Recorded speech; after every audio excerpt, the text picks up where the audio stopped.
اس طرح باتیں کروا کے کام نہیں بننا.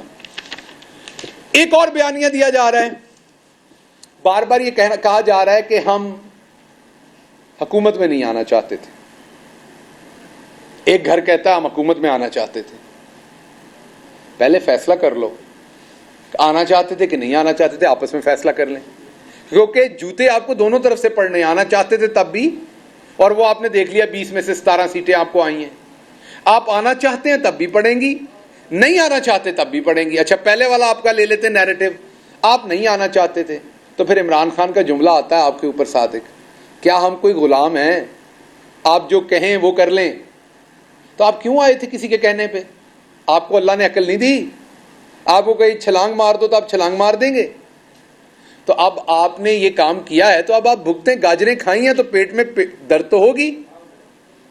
تو آپ کیا اتنے غلام ہیں, کیا آپ اتنے نیچے لگے ہوئے ہیں, کیا آپ اتنے کرپٹ ہیں کہ آپ کی اپنی کوئی سوچ نہیں؟ کہ جاوید لطیف کہتا ہے ہمیں دھکا دے کے حکومت میں لایا گیا, ہم آنا نہیں چاہتے. آپ کی کوئی سوچ نہیں ہے. لیڈر تو وہ ہوتا ہے جو لیڈ کرتا ہے فرنٹ سے. آپ تو بتا رہے ہیں آپ آنا نہیں چاہتے تھے. اور دوسری طرف ایسے کاریگر تھے جو کہہ رہے تھے تجربے کار ٹیم ہے, ہم تو یہ کر دیں گے. وہ کتنے نے تجربے کار ٹیم؟ میں احسن اقبال کے بارے میں بتا دوں کہ احسن اقبال نے اس فیملی سے جس سے معافی منگوائی, میں نام نہیں لے سکتا کون کون سے ادارے سے پریشر ڈلوا کے, اور انہوں نے بیچاروں نے کام ویڈیو بنا کے دے دیتے ہیں. انہوں نے کام ویڈیو بنا کے دیتے ہیں. ایسا منحوس انسان ہے, کہتا نہیں عید والے دن میرے گھر آئیں. ان کو دھمکی دی کہ آپ کے بچے اسکول نہیں جا سکیں گے. یہ ان کا پڑھا لکھا, اس گھر دے وچ پڑھا لکھا پتر ہے انہاں دا. تو دوسروں کا حال آپ خود ہی دیکھ لیں کیا ہوگا. تو یہ گنڈے ہیں, موالی ہے, یہ ایک مافیا ہے, یہ سیاستدان نہیں ہے. تو یہ حکومت میں آنا نہیں چاہتے تھے, لیکن 3 مہینے کے اندر پورا گلشن جو بنایا تھا وہ اجاڑ کے رکھ دیا. لیکن ابھی یہ حکومت میں نہیں آنا چاہتے تھے. تو اس لیے میں آپ کو یہ بتانا چاہتا ہوں کہ یہ منجن نہیں چلنا, جنرل انتخابات کی طرف آئیں. اب آپ کی حکومت جو ہے وہ اس سے بڑا ٹیریٹری کا جو ایریا ہے نا, وہ علی امین گنڈا پور کے چھوٹے بھائی تحصیل ناظم ہے, اس سے زیادہ علاقہ ان کے نیچے آتا ہے جتنا علاقہ آپ کے نیچے آ رہا ہے.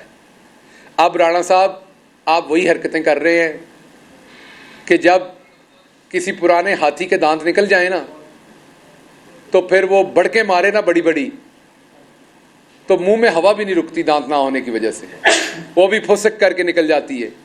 تو اب آپ ٹوتھ لیس ہیں, آج اخباریں بھی لکھ رہی ہیں. تو آپ گالی گلوچ خان صاحب کے لیے نہ کریں. اوپر کو دیکھ کے تھوکیں گے تو آدھا تھوک آپ کی مونچھوں میں رہ جانا ہے, آدھا واپس آ کے آپ کے اوپر گرنا ہے. پورا تھوک آپ ہی کے اوپر گرنا ہے. تو خان صاحب کو گالیاں نہ دیں, آپ میرے شہر سے ہیں, ہم چاہتے ہیں ہم آپ کا احترام کریں, لیکن آپ احترام کروائیں بھی. آپ اپنی وزارت داخلہ کریں, اپنے جوہر دکھائیں اپنی وزارت کے اندر. کوئی پاکستان کے پاسپورٹ کی عزت بہتر کروائیں, پاکستان کے اندر کوئی اور امن و امان کے اوپر بہتر کام کریں, کو اپنے جوہر دکھائیں جو آپ کو چیز ملی ہوئی ہے. لیکن یہ کام آپ نہ کریں تو بہتر ہوگا, پہلی بات. دوسری بات یہ ہے کہ میں بڑا واضح کر دوں کہ بیانیہ ایک ہی ہے. اب عوام جنرل الیکشن چاہتی ہے, عوام نہیں چاہتی کہ ان چوروں کو عوام مزید برداشت کرے. میں غربت کا عالم آپ کو بتا رہا ہوں. اب تو کیا ہو گیا ہوگا جب ڈالر 250 کا ہو گیا. جب ہماری حکومت تھی تو اس دوران میں بتا رہا ہوں جس پروگرام پہ یہ ہنستے تھے, 10 لاکھ لوگوں نے کھانا کھایا تھا پناہ گاہ اور لنگر خانوں پہ, اور 6 لاکھ لوگوں نے وہاں قیام کیا تھا, اور یہ اس پروگرام پہ ہنستے تھے. انشاءاللہ اس پروگرام کو اب بہت جلدی ہم اپ لفٹ کریں گے. دوبارہ کہہ دوں, فورن فنڈنگ کا فوری فیصلہ کریں, عدالت کے حکم کے مطابق کریں. صرف ہم تو کہتے ہیں فیصلہ بھی نہ کریں, ان کی فنڈنگ کو آؤٹ کر دیں, ہمارا بھلے فیصلہ کر دیں. چلے یہ بھی آپ کو آفر دیتے ہیں, ہمارا فیصلہ کر دیں, انہاں دی کرتوت ان کی رپورٹ آؤٹ کر دیں, آپ کو نظر آ جائے گا کہ یہ کون لوگ ہیں. تو اس لیے میری گزارش آپ سے یہ ہے کہ اب آپ جو ہمیں پیچھے سے پیغامات بھیج رہے ہیں کہ جی آئیں کسی طرح الیکشن کے لیے بیٹھ جائیں, اور آپ کا ایک گروپ الیکشن میں جانا نہیں چاہتا کیونکہ 20 میں سے 17 سیٹیں نظر آ گئی ہیں, ان کو عوام میں جاتے ڈر لگتا ہے. میں آپ کو ایک بات بتا دوں, بندے نے, باجی نے ایک دفعہ کہا تھا ہیلمٹ پہن کے جانا چاہیے. آپ نے ساری باتیں باجی کی نہیں ماننی, جو باتیں ساری باجی کی مانتا اس کا حال نواز شریف جیسا ہوتا ہے. میں آپ کو ایک بات بتا دوں, بندے نے ہیلمٹ پہنا ہو تب بھی سر میں زور سے جوتا لگے چوٹ لگتی ہے. نہیں یقین تو ٹرائی کر کے دیکھ لیں. اس لیے اس چکر میں نہیں رہنا کہ ہیلمٹ خرید لیں گے اور عوام میں چلے جائیں گے. پتہ چلا لاہور میں آپ لوگوں نے دڑا دڑ ہیلمٹ اٹھانے شروع کر دیے ہیں, اس سے بھی کام نہیں شروع ہونا آپ کا. سو اب ہیلمٹ پہنے یا آپ تربوز کو الٹا کر کے پہنے.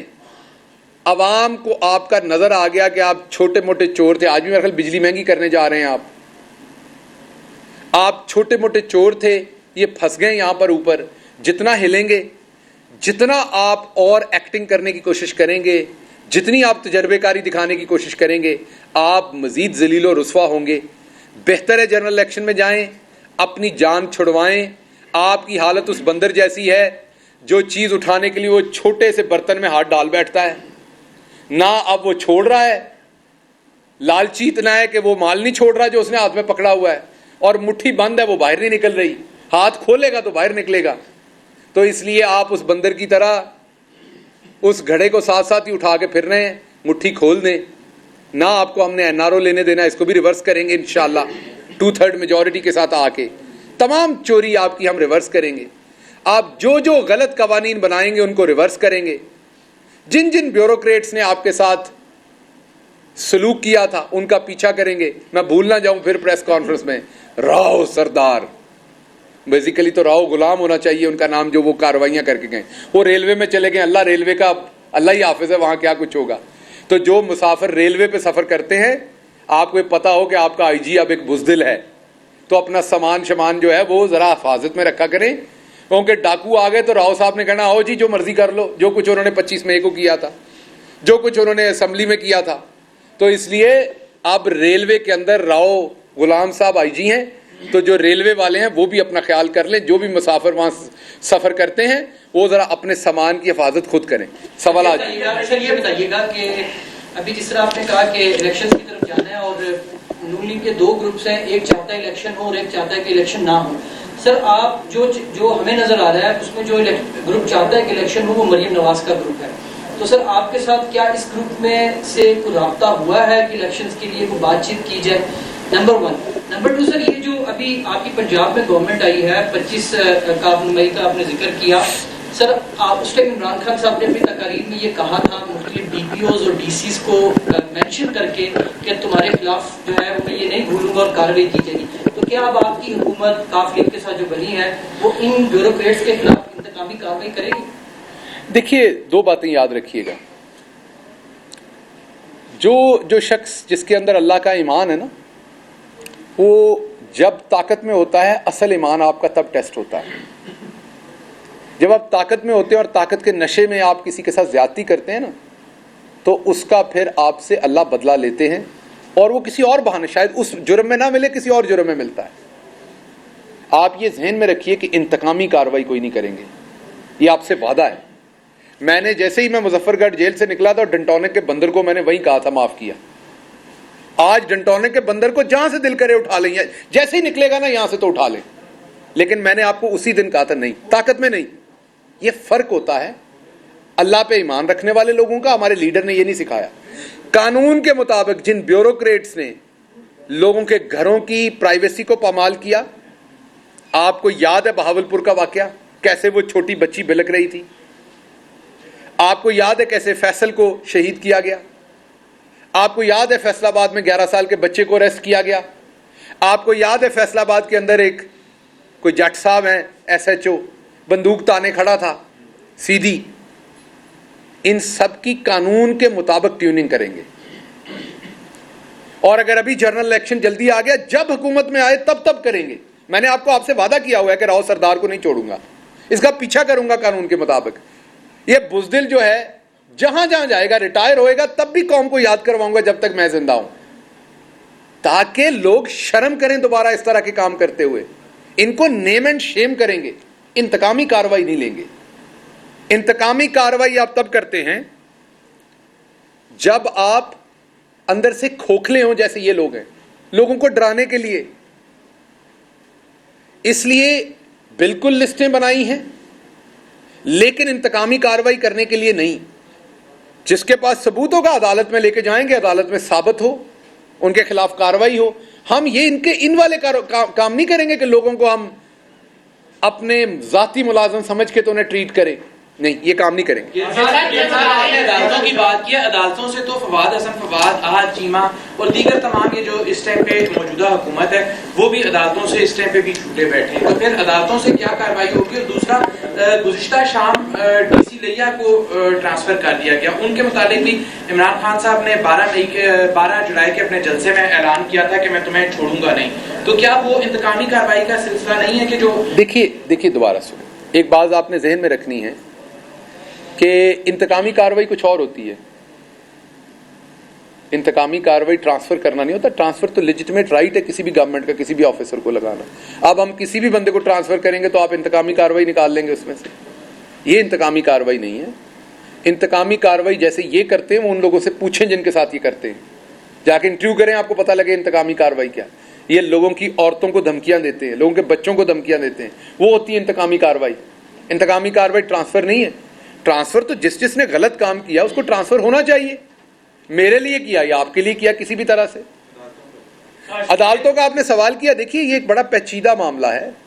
ہمارے ملک میں غریب کے لیے انصاف اور ہے, امیر کے لیے اور ہے. اس کے لیے ہمیں سب کچھ اوور ہال کرنا پڑنا ہے. صرف عدالتوں کو مورد الزام نہیں ٹھہرانا. جب تک اس طرح کی مافیا کو لوگ ووٹ دیں گے اور اس طرح کی مافیا آگے سسٹم کے اندر انٹرنچ ہوگی, وہی ججز بنائیں گے, وہی آپ کے attorney generals, deputy attorney generals, advocate generals, prosecutors لگائیں گے, وہی پولیس والے اپنے نیچے سے لے کے اوپر لے کے. تو وہ تو ہائی جیک ہو گیا آپ کا پورا انصاف کا نظام. صرف عدالت میں بیٹھا جج ایک نہیں ہے. جب اس کا ریڈر پیسے پکڑ کے آگے تاریخیں دے دے گا, اکیلا جج کیا کرے گا؟ وہ فیصلہ دے گا, اسے اٹھا کے مجسٹریٹ کو یا دوسرے کو آپ کہیں اور ٹرانسفر کر. ایک پورا سسٹم ہے جو انصاف کا چاہیے آپ کو. مدینہ کی ریاست جس کے اوپر یہ ہنستے ہیں, مذاق اڑاتے ہیں, توبہ نعوذ باللہ, ہمیں مدینہ کی ریاست کی طرز کی ریاست چاہیے جس کا نام میرا لیڈر لیتا ہے. اور انشاءاللہ محمد مصطفیٰ صلی اللہ علیہ وسلم کی برکت سے بنے گی پاکستان میں. یہ بتائیں کہ نون لیگ اور پاکستان تحریک انصاف جو ہے یہ نئے الیکشنز کے لیے آپس میں بیٹھ سکتے ہیں, اور کیا سمجھتے ہیں کہ ابھی کتنا جو ٹائم ہے وہ پروسیس کو اور لگے گا؟ دیکھیے نئے الیکشن کے لیے میں بار بار یہ جواب دے چکا ہوں, پتہ نہیں اس کو کس طرح کیوں بیٹھیں گے ان کے ساتھ ہم. ہاں نئے الیکشن کے لیے وہ کہتے ہیں کہ جی ہم کل اعلان کر رہے ہیں نئے الیکشن کا پبلکلی, آئیں جی بیٹھے, نئے چیف الیکشن کمیشن کا اعلان کرنا ہے, بالکل بیٹھ کے بات کریں گے. اور ہم سے ہی تو نہیں کریں گے, سب سے بات کریں گے, وہ ہم بھی کریں گے. لیکن ہم کوئی بیک ڈور ڈپلومیسی نہیں کریں گے, وہی بات کریں گے جو آپ کے سامنے کریں گے. جنرل الیکشن اناؤنس کریں, اس کی ڈیٹ طے کرنی ہے کہ جی ایگزیکٹ کس دن ہونا چاہیے, اس کے اور لوازمات ہیں, بالکل بیٹنگ کر لیں گے, ہمارا فرض ہے, حق بھی ہے. لیکن بیک ڈور چینل نہیں ہوں گے. آپ یہ ہم نے کیا لینا یا دینا ہے, ہم تو ارلی الیکشن مانگ رہے ہیں. صاحب یہ بتائیے کہ اس وقت ہماری انفارمیشن یہ ہے کہ کوئی 6 بندے آپ نے توڑ لیے, ایم این ایز آپ نے توڑ لیے, اور آپ اسلام آباد میں بہت جلد تبدیلی لانے جا رہے ہیں. یہ فگر درست ہے یا آپ کی انفارمیشن کے مطابق کتنے لوگ اس وقت جو آپ نے وہ کمیٹی تشکیل دی تھی یہ اس کی پرفارمنس ہے؟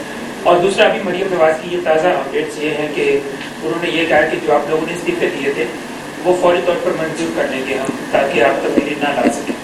یہ میں نے بھی سنا ہے کسی سے, یہ میں نے بھی سنا ہے کسی سے. میں صرف آپ کو ایک بات بتا رہا ہوں کہ میں نے وہ بندر والی اگزامپل دی کہ یہ مٹھی کھول دیں تو اچھا ہے.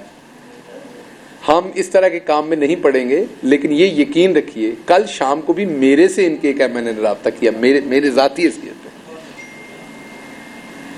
کہ دسو اگر کسی ساڈی کو اگلی باری تحریک انصاف جگہ بن دی ہے, میں کہ نہیں تسی اوتھے ہی رہو جتھے آگے ہو. سو اس لیے ہمیں ضرورت کیا ہے ادھر, ٹھیک ہے, یہ اپنے آپ کو یہ تجربے کار ٹیم ذرا دکھائے نا کیا تجربہ. ہم تو کہتے ہیں کام کر کے دکھائیں, آپ کام کرنے آئے تھے, کر کے دکھائیں نا عوام کو. 3.5 سال ناک میں دم دیے رکھا آپ نے بھی اور انہوں نے بھی کہ بڑی بری گورننس کر رہے ہیں آپ لوگ. کرونا ہم نے بھگتایا, افغان کرائسس ہم نے بھگتایا, آپ کے سامنے اس سے پہلے ایک ڈیفالٹ شدہ معیشت کو کھڑا کیا, آپ کی ڈیفالٹ شدہ آپ کی ایکسپورٹ تھی جس کو کھڑا کیا, آپ کا لارج اسکیل مینوفیکچر, آپ کی 4.4 گروتھ آئی آپ کی ایگریکلچر کی, 1 سال میں 5 بمپر کراپس آئی, آپ کے 55 لاکھ نوکریاں پیدا کی, آپ کا ٹیکسٹائل سیکٹر اٹھ گیا, آپ کا کنسٹرکشن سیکٹر اٹھ گیا. سارا کچھ کرنے کے بعد بھی آپ کہتے تو نہیں ہے بہت تجربے کار نے, تو ذرا تھوڑا جہا سواد لے لو. اسی تو کہنے تھوڑا ہویا ہے جو تھوڑا جہا اور سواد لے لئیے.